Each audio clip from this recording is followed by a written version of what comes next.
আমি সৌদামিনী, police inspector বিজয়বাবুর স্ত্রী হতে পারি, তা বলে পুলিশের চর হতে পারবো না, এই আমি তোমাকে বলে দিলাম। তোমার ঘরে এসে আমি যদি ধর্ম খুইয়ে বসি, তবে তুমি বা আমাকে বিশ্বাস করবে কি করে? দেখো, আমি তোমাকে সত্যি কথাই বলবো, তোমরা পুলিশেরা যা কানাকানি করো তা যদি জানতে পারতাম, তাহলে ওদের কাছে ফাঁস করে দেওয়াটাই আমার কর্তব্য মনে করতাম। কিন্তু তা বলে তুমি ঘরের লক্ষ্মীকে সন্দেহ করো?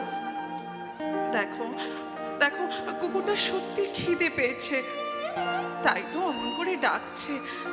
আর আর তুমি কি না বলছো এ হরবোলা অনিল ডাকাত?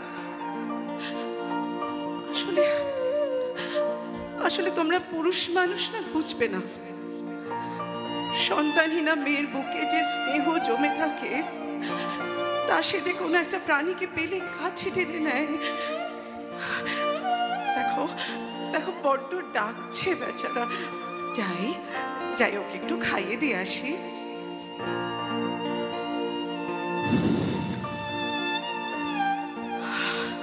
আজ একটু হলেই ধরা পড়ে যাচ্ছিলাম, কিন্তু এখনই ধরা পড়লে তো চলবে না।